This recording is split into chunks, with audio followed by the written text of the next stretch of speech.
Hello students, welcome to our channel Kiran Singh maths पाठशाला। I am your maths teacher Kiran Singh. बच्चों, आज के वीडियो में हम लोग एक्सरसाइज 14.1 है, इसमें 2 क्वेश्चंस है और उसका सॉल्यूशन करने जा रहे हैं। हमारे पास क्वेश्चन नंबर 1 में बोल रहा है give 5 examples of data that can you collect from your day to day life. जो डेटा हमारे पास है, जो हम लोग डे टू डे लाइफ से कलेक्ट कर सकते हैं, उसके 5 एग्जांपल्स हमें देने हैं। आप कोई भी डेटा लिख सकते हैं। मान लीजिए हम पहला एग्जांपल देते हैं, data of members of our family.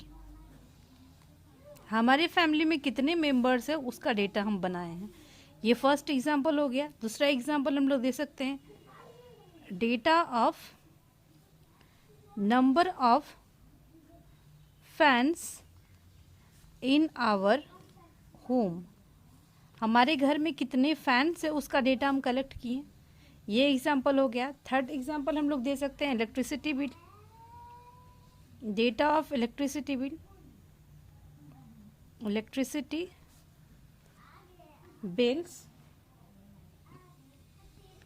For last 5 months. 5 months में जो डेटा हमारा कलेक्ट हुआ है किसका, इलेक्ट्रिसिटी बिल का, उसका हम लोग दे सकते हैं। फिर डी नंबर में हम लोग दे सकते हैं, डेटा ऑफ लिटरेसी रेट,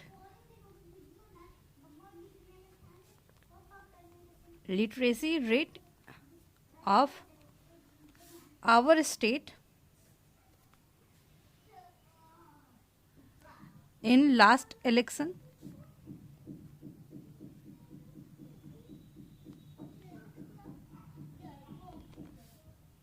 देखिए, हम 4th नंबर में या डी नंबर में जो डेटा हम लोग लिखे हैं, data of literacy rate of our state in last election. Last election के दौरान जो लिटरेसी रेट रहा है उसका हम लोग डेटा अरेंज कर सकते हैं, कलेक्ट कर सकते हैं। फिर ई नंबर में नेक्स्ट हम लोग लिख सकते हैं, data of number of students in our class. हमारे क्लास में कितने स्टूडेंट्स हैं उसका हम लोग डेटा कलेक्ट कर सकते हैं। आपको 5 डेटा ही बोला गया था, आप इस तरीके से ही इनफाइनेटली बहुत सारे डेटा कलेक्ट कर सकते हैं। आपको कोई भी 5 एग्जांपल्स देने थे। आपका क्वेश्चन नंबर 1 कंप्लीट हो गया। अब हमारे पास क्वेश्चन नंबर 2 है। अब हमारे पास क्वेश्चन नंबर 2 में बोल रहा है, classify the data in question number 1। Question number 1 में जो डेटा हमारे पास है एवोव एज प्राइमरी और सेकेंडरी डेटा, इसे हमें प्राइमरी और सेकेंडरी डेटा के रूप में क्या करना है, क्लासीफाई करना है। आपको इंट्रोडक्शन पार्ट में बताया गया था, प्राइमरी डेटा का मतलब होता है the data which is collected by the investigator himself.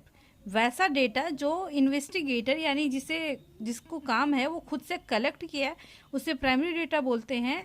And secondary data का मतलब होता है the data which is collected by someone other than the investigator. जो इन्वेस्टिगेटर के अलावा कोई दूसरा व्यक्ति कलेक्ट किया और उस डेटा को अगर हम यूज़ कर रहे हैं तो वो हमारा सेकेंडरी डेटा होता है। तो आप देख लें, यहाँ पर सबसे पहले हम लिखते हैं प्राइमरी डेटा। प्राइमरी डेटा ये हम लोग देख ले, फर्स्ट नंबर में जो ए नंबर है फैमिली मेंबर्स का, ये डेटा तो हम लोग खुद से कलेक्ट करेंगे तो ये हमारा प्राइमरी डेटा में आ जाएगा। फिर उसके बाद देखिए, डेटा ऑफ फैंस, हमारे घर में कितने फैंस है अगर उसका डेटा हम लोग कलेक्ट करते हैं तो ये बी नंबर भी प्राइमरी डेटा हो जाएगा। Data of electricity bill, electricity bill है हमारे घर का तो इसका भी डेटा हम लोग खुद से कलेक्ट करेंगे, सी भी प्राइमरी डेटा हो जाएगा। Data of literacy rate of our state in last election के दौरान जो लिटरेसी रेट रहा है, इस डेटा को हम खुद से कलेक्ट नहीं कर सकते, या तो हम न्यूज़पेपर का या मैगजीन का या बुक्स का हेल्प लेंगे, तो ये हमारा सेकेंडरी डेटा हो जाएगा। तो हम लोग इसको लिखेंगे, सेकेंडरी डेटा हो जाएगा। ये डी नंबर हमारा सेकेंडरी डेटा हो गया। ई नंबर है data of number of students in our class. हमारे क्लास में कितने बच्चे हैं इसे हम लोग इजीली काउंट कर सकते हैं, उसका डेटा खुद बना सकते हैं, तो ये भी हमारा प्राइमरी डेटा होगा। बच्चों, आपका एक्सरसाइज 14.1 में 2 ही क्वेश्चंस थे। आपके पास दोनों क्वेश्चंस का सॉल्यूशन आंसर मिल चुका। नेक्स्ट वीडियो में हम लोग आगे के क्वेश्चंस को सॉल्व करेंगे। Thanks for watching me.